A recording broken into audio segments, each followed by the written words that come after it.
Katanya sih rakyat berdaulat. Yang benar saja. Katanya sih kedaulatan ada di tangan rakyat. Tapi yang berkuasa tetap itu-itu saja. Yang kaya makin kaya. Yang miskin dan terlantar disuruh bersabar.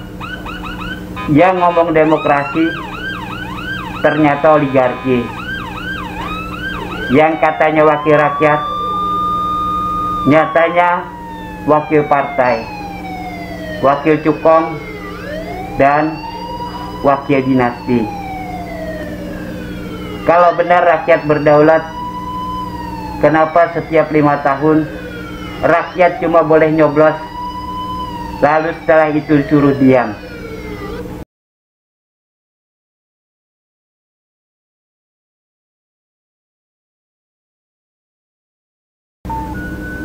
Assalamualaikum warahmatullahi wabarakatuh.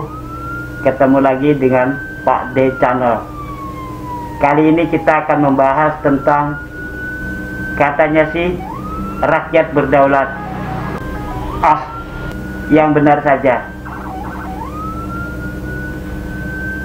Pasal 1 ayat 2 Undang-Undang Dasar 1945 menyatakan bahwa kedaulatan berada di tangan rakyat dan dilaksanakan menurut Undang-Undang Dasar. Ini luar biasa. Tapi tunggu dulu. Rakyatnya siapa dulu ini?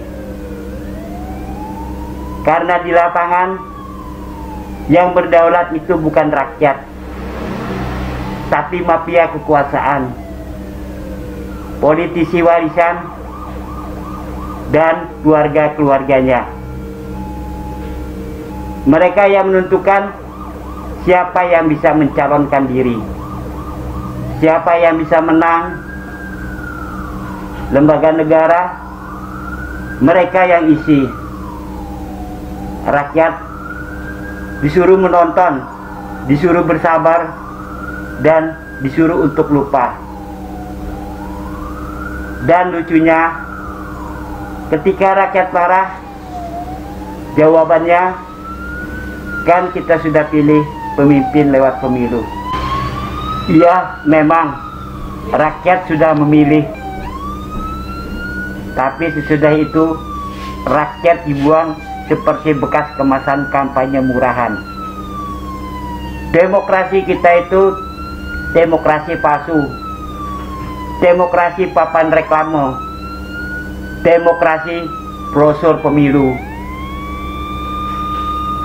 Kita memang punya hak untuk memilih, tapi tidak punya hak untuk menggugat.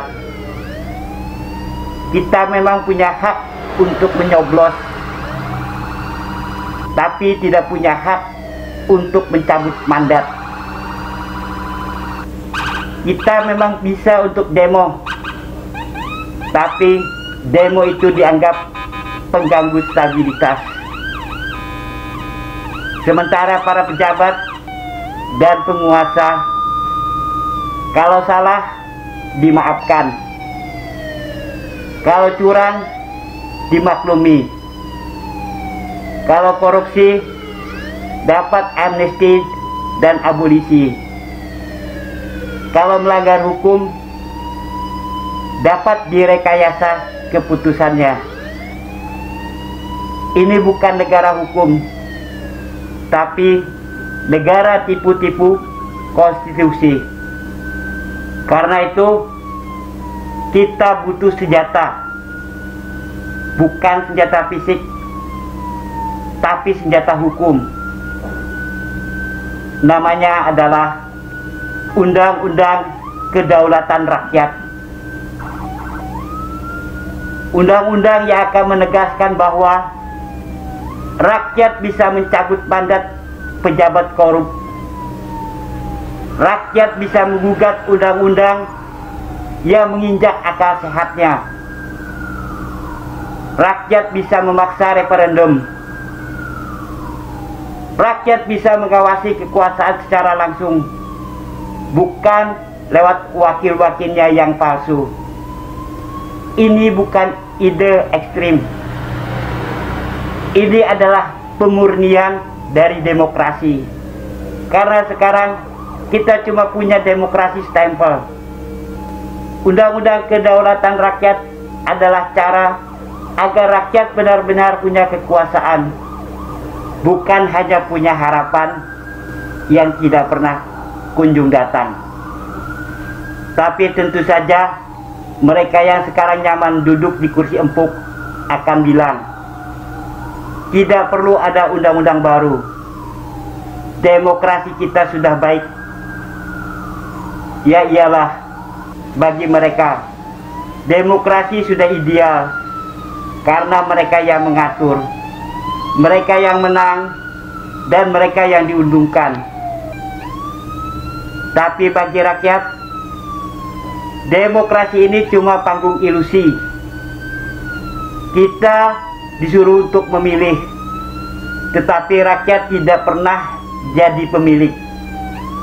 Rakyat diajari taat pada hukum, padahal mereka hanya taat pada kekuasaan.